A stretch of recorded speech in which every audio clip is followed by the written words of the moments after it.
Assalamualaikum warahmatullahi wabarakatuh. Nama saya Rizal Putra dengan NIM 23 19 119. Pada kesempatan kali ini saya akan menjelaskan mengenai perkawinan adat di Minangkabau. Yang pertama itu ada tata cara perkawinan adat di Minangkabau. Walaupun banyak bagian dan proses yang dilalui sebelum acara pernikahan itu berlangsung, tapi ini membuktikan bahwa perkawinan adat di Minangkabau itu kaya akan tradisi dan adat istiadat. Apa saja itu? Mari kita simak berikut ini. Oke, yang pertama itu ada yang namanya kegiatan marese.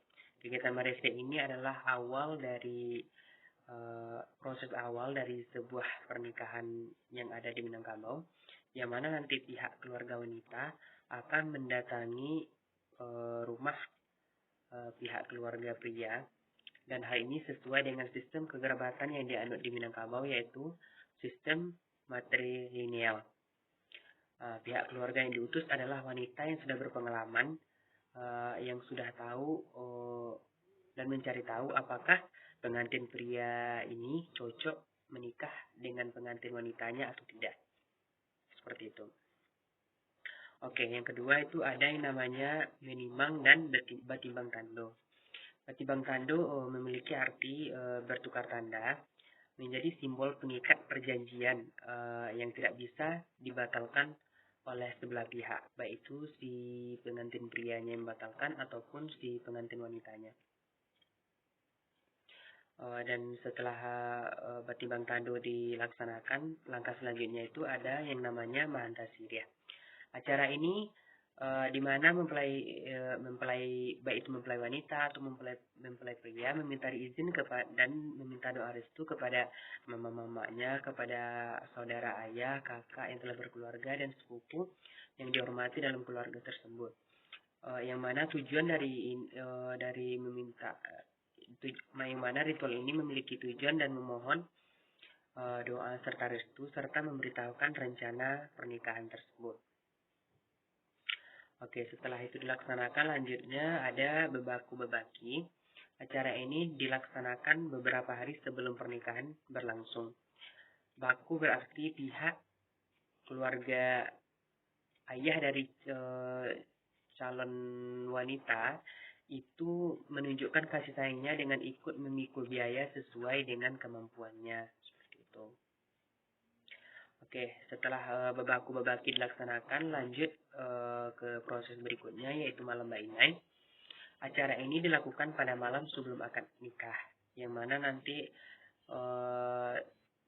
kuku si pengantin wanita ini akan dilekatkan dengan tumbukan daun pacar merah atau daun inai, yang mana memiliki arti ungkapan kasih sayang serta restu para sesepuh keluarga mempelai wanitanya. Oke, selanjutnya itu ada yang namanya Najapui Merapulai. Prosesnya bermula dari calon pengantin pria yang dijemput dan dibawa ke rumah calon pengantin wanita untuk melangsungkan akad pernikahan. Lalu acara ini akan dilakukan dengan pemberian gelar pusaka atau pada calon pengantin pria sebagai simbol dari kedewasaan. Oke, selanjutnya itu ada yang namanya penyambutan di rumah anak daro. Itu biasanya diiringi dengan musik tradisional khas Minangkabau, yaitu gendang atau gandang atau talempong ataupun tabut, dan juga diiringi juga dengan beberapa orang pemuda yang berpakaian silat dan serta menyuguhkan sirih untuk dikunyah seperti itu. Oke, selanjutnya itu ada akad nikah. Akad nikah itu dilangsungkan sesuai dengan syariat agama Islam, diawali dengan pembacaan ayat suci Al-Quran, ijab kabul, nasihat perkawinan, serta doa. Biasanya di Minangkabau ini biasanya untuk melangsungkan hari pernikahan itu biasanya pada hari Jumat. Oke, untuk selanjutnya ada yang namanya basandian di pelaminan.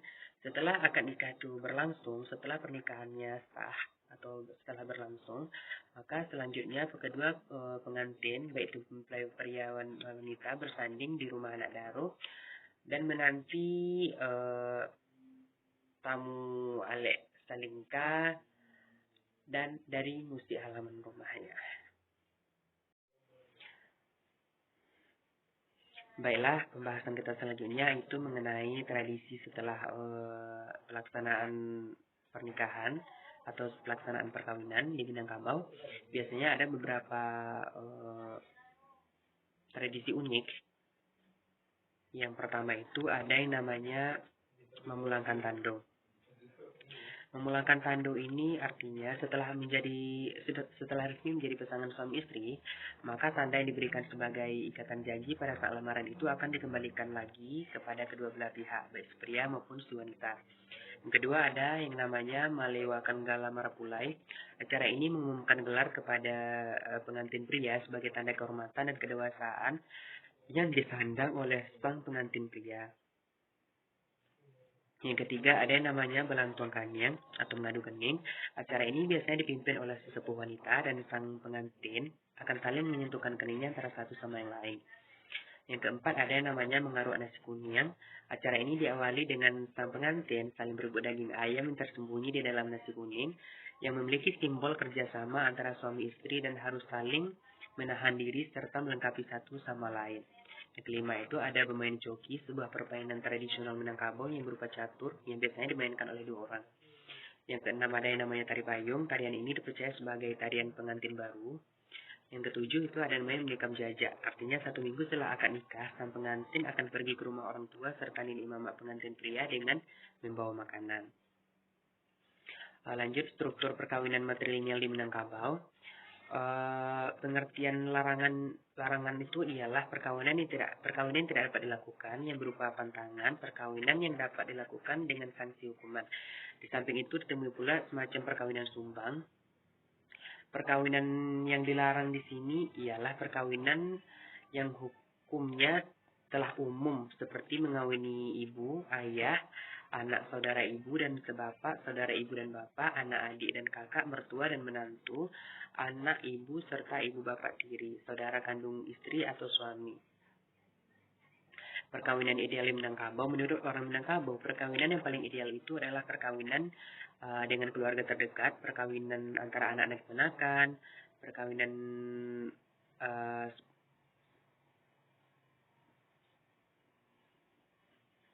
ada yang selanjutnya ada jenis dan larangan kawin sesuku. Yang pertama sesuku Saparui. Kondisi sesuku Saparui ini adalah hubungan satu suku yang bertalian darah langsung. Yang keduanya berasal dari satu nenek dan satu buyut serta seterusnya. Yang kedua ada yang namanya sesuku Sapayuang. Kondisi satu suku ini adalah di mana keduanya memiliki satu suku yang sama tapi berasal dari nenek yang berbeda.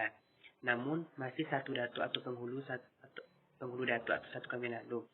Ketiga ada yang satu kusta kampung, kondisi satu suku memiliki suku yang sama namun tidak satu nenek dan tidak satu datuk, hanya satu kampung. Yang empat ada suku Sanagari memiliki suku yang sama namun tidak satu nenek dan tidak satu datuk serta tidak satu kampung. Umumnya hukuman yang diterapkan untuk kondisi ini adalah poin nomor 3. Dan yang terakhir ada hanya suku saja yang sama. Dari kelima kondisi suku yang telah disebutkan barusan, yang terakhir inilah yang paling ringan kalau menurut saya hukumannya gitu. Mungkin demikian pembahasan kita pada kesempatan kali ini tentang adat pernikahan di Minangkabau. Mungkin sekian, mohon maaf atas segala kesalahan dan keilafan. Wabillahi taufiq wal hidayah. Wassalamualaikum warahmatullahi wabarakatuh.